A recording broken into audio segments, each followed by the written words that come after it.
Welcome back. America, France اور Europe کے بعد کینیڈا نے بھی مقبوضہ مغربی کنارے میں آباد کاروں پر پابندی لگانے کی تیاری کر لی۔ مزید احوال اس رپورٹ میں۔ امریکہ، فرانس اور یورپ کے بعد کینیڈا نے بھی مقبوضہ مغربی کنارے میں آباد کاروں پر پابندی لگانے کی تیاری کر لی۔ کینیڈا کی وزیر خارجہ میلانیہ جولی نے کہا ہے کہ کینیڈا مغربی کنارے میں تشدد کو ہوا دینے والے اسرائیلی آباد کاروں پر پابندی عائد کرے گا اور حماس کے رہنماؤں پر نئی پابندیاں متعارف کرائے گا۔ امریکہ کی جانب سے گزشتہ ہفتے اسی طرح کی کارروائی کی گئی تھی۔ میلانی جولی نے کہا کہ کینیڈا لڑائی کو ختم کرنے اور طویل مدتی حل کی طرف کام کرنے کا راستہ تلاش کرنے کے لیے مصروف عمل ہے۔ سب سے پہلے اور سب سے اہم، ہمیں یرغمالیوں کی رہائی یقینی بنانے کی ضرورت ہے۔ ہمیں غزہ میں مزید انسانی امداد کی ضرورت ہے۔ جولی نے کہا کہ طویل مدتی امن کو ممکن بنانے کے لیے دونوں طرف سے تبدیلی کی ضرورت ہے۔ ہمیں ایک اصلاح شدہ فلسطینی اتھارٹی کی ضرورت ہے۔ ہمیں اسرائیل میں ایک ایسی حکومت کی بھی ضرورت ہے جو اس دو ریاستی حل کے لیے اہم کام کرنے کے لیے تیار ہو۔ جمعرات کو امریکہ نے مقبوضہ علاقے میں تشدد میں ملوث ہونے کے الزام میں 4 اسرائیلی آدمیوں پر پابندی لگا دی۔ ایک انٹرویو میں جولی کا کہنا تھا کہ آباد کاروں پر پابندی کے حوالے سے ہم فعال طور پر کام کر رہے ہیں۔ کچھ آباد کاروں پر پابندی لگائی جائے گی اور ہم حماس کے رہنماؤں پر بھی نئی پابندیاں لائیں گے۔ جولی نے یوکرین کے بارے میں بات کرتے ہوئے کہا، ہم اس پر سرگرمی سے کام کر رہے ہیں۔ میں اس بات کو یقینی بنا رہی ہوں کہ جب یوکرین میں ہوں تو کام اوٹاوا میں ہوتا رہے اور میں جلد ہی ایک اعلان کرنے کی منتظر ہوں۔ کینیڈا کے وزیر اعظم جسٹن ٹروڈو نے کہا تھا کہ وہ مغربی کنارے میں انتہا پسند آباد کاروں پر پابندیاں عائد کرنے پر غور کر رہے تھے۔ کینیڈا کی وزیر خزانہ کرسٹیا فری لینڈ نے اعلان کیا ہے کہ وفاقی حکومت کینیڈا کے رہائشی مکانات کی غیر ملکی ملکیت پر اپنی موجودہ پابندی میں مزید 2 سال کی توسیع کر رہی ہے۔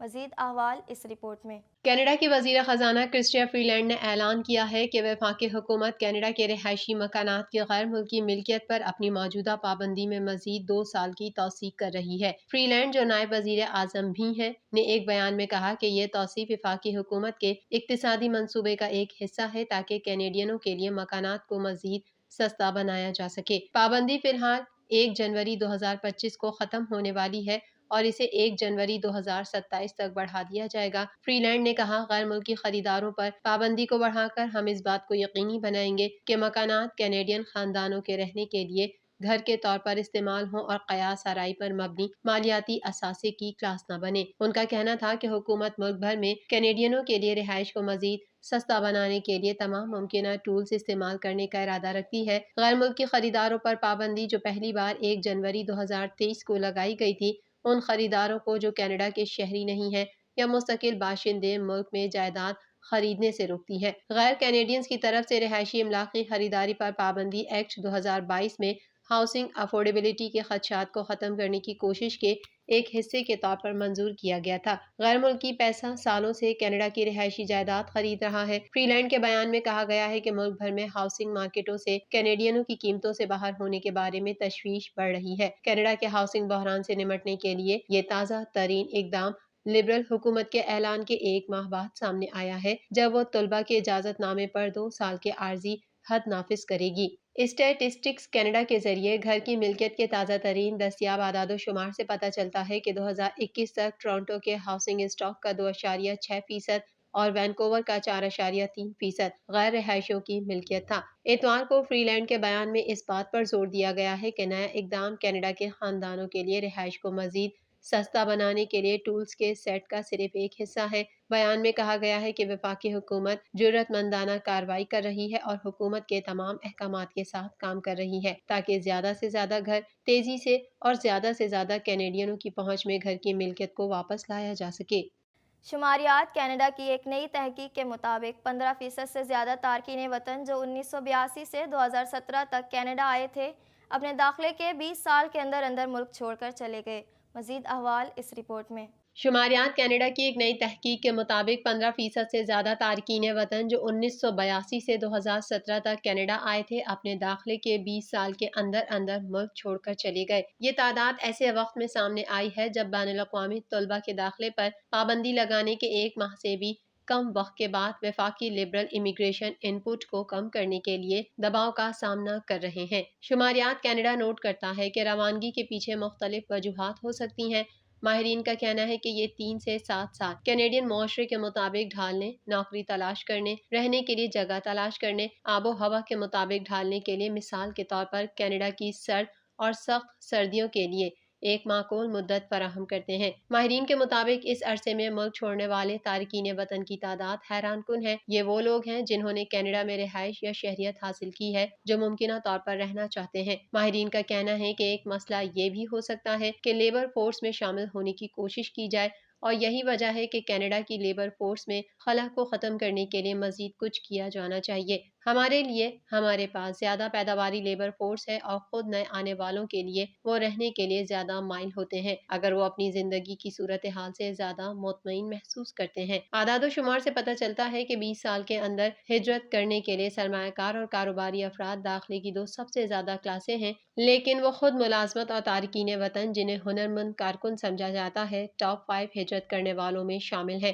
20% سے کچھ زیادہ 20 سال کے بعد چھوڑ دیتے ہیں۔ ماہرین کا کہنا ہے اگر ہم اپنے ذہنوں کو نہیں بدلیں گے تو ہم ان مسائل کو کبھی حل نہیں کر پائیں گے۔ تارکین وطن ہمیں جو کچھ بتا رہے ہیں وہ دراصل ہے شاید آپ اتنے سنجیدہ نہیں ہیں جتنا آپ سوچتے ہیں۔ کسی نئے تارکین وطن کے واپس جانے کا امکان داخلے کے بعد ابتدائی چند سالوں میں اپنے سب سے زیادہ امکان تک پہنچ جاتا ہے، جن کے جانے کا امکان 3 سے 7 سال پہلے کے درمیان ہوتا ہے۔ یہ چوتھے اور 5ویں سال میں تقریباً 1.4% کی چوٹی تک پہنچ جاتا ہے، پھر 15 سال کے بعد گرنا شروع ہو جاتا ہے، جب اس کے امکانات 0.6 سے 0.7% کے درمیان ہوتے ہیں۔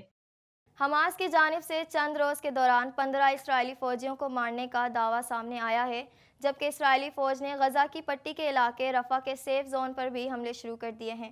مزید تفصیلات اس رپورٹ میں۔ حماس کی جانب سے چند روز کے دوران 15 اسرائیلی فوجیوں کو مارنے کا دعویٰ سامنے آیا ہے، جبکہ اسرائیلی فوج نے غزہ کی پٹی کے علاقے رفح کے سیف زون پر بھی حملے شروع کر دیے۔ رات بھر گولہ باری اور مکانات پر بمباری سے 130 فلسطینی شہید ہو گئے۔ غیر ملکی میڈیا رپورٹس کے مطابق گزشتہ ہفتے اسرائیلی وزیر کی جانب سے رفح کے سیف زون کو نشانہ بنانے کے حوالے سے بیان کے بعد گزشتہ روز صہیونی فورسز نے بربریت کا مظاہرہ کرتے ہوئے رفح میں شدید بمباری کی۔ گزشتہ 24 گھنٹوں میں اسرائیلی حملوں میں 130 فلسطینی شہید ہو گئے۔ میڈیا رپورٹس میں کہا گیا ہے کہ جنوبی غزہ کے علاقے رفح میں کنڈر گارٹن اسکول پر بھی اسرائیلی حملے میں کم از کم 2 بچے شہید ہو گئے۔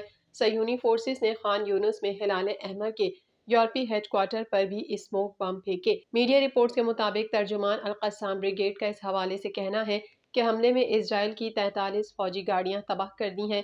رپورٹس میں بتایا گیا ہے کہ حملے میں اسرائیل کے 4 فوجی ڈرون قبضے میں لیے گئے، جبکہ تل ابیب پر بھی راکٹوں سے متعدد حملے کیے گئے۔ دوسری جانب اسرائیلی فوج نے چھاپہ مار کارروائیوں میں مغربی کنارے سے 12 فلسطینیوں کو بھی گرفتار کیا۔ جنوبی غزہ میں اسرائیلی فوجی بھی ہلاک ہوا، جس سے زمینی کارروائی کے دوران ہلاک اسرائیلی فوجیوں کی تعداد 225 ہو گئی ہے۔ مشرقی رفح میں فضائی حملوں میں شہید ہونے والوں کی تعداد 24 ہو گئی، جبکہ اسرائیل کا کہنا ہے کہ وہ اس شہر پر زمینی حملے کی منصوبہ بندی کر رہا ہے۔ 7 اکتوبر سے غزہ پر اسرائیلی حملوں میں اب تک کم از کم 27,365 فلسطینی شہید اور 66,630 زخمی ہو چکے ہیں۔ ترجمان حوثی فوج یحییٰ ساریہ نے کہا کہ امریکی اور برطانوی طیاروں نے گزشتہ 24 گھنٹوں کے دوران 48 فضائی حملے کیے۔ ہم اپنے مظلوم فلسطینی بھائیوں کی مدد جاری رکھیں گے۔ مزید تفصیلات اس رپورٹ میں۔ یمن میں امریکہ اور برطانیہ کی مشترکہ کارروائی حوثیوں کا رد عمل سامنے آ گیا۔ ترجمان حوثی فوج یحییٰ ساریہ نے کہا کہ امریکی اور برطانوی طیاروں نے گزشتہ 24 گھنٹوں کے دوران 48 فضائی حملے کیے۔ ہم اپنے مظلوم فلسطینی بھائیوں کی مدد جاری رکھیں گے۔ یحییٰ ساریہ نے کہا کہ امریکہ اور اس کے اتحادیوں کو منہ توڑ جواب دیا جائے گا۔ بحیرہ احمر میں اسرائیل اور اس کے اتحادیوں کے جہازوں پر بھی حملے جاری رہیں گے۔ واضح رہے کہ امریکہ اور برطانیہ نے مشترکہ اعلامیے میں کہا ہے کہ یمن میں فضائی حملوں کے دوران حوثی ملیشیا کے 36 ٹھکانوں کو نشانہ بنایا گیا۔ حملوں میں حوثی میزائل سسٹم، لانچرز اور ہتھیاروں کے ذخائر کو تباہ کیا گیا۔ TNN TV کے نیوز بلیٹن سے فی الحال اتنا ہی۔ اپنی میزبان نمرہ کنول کو دیجیے اجازت۔ اللہ حافظ۔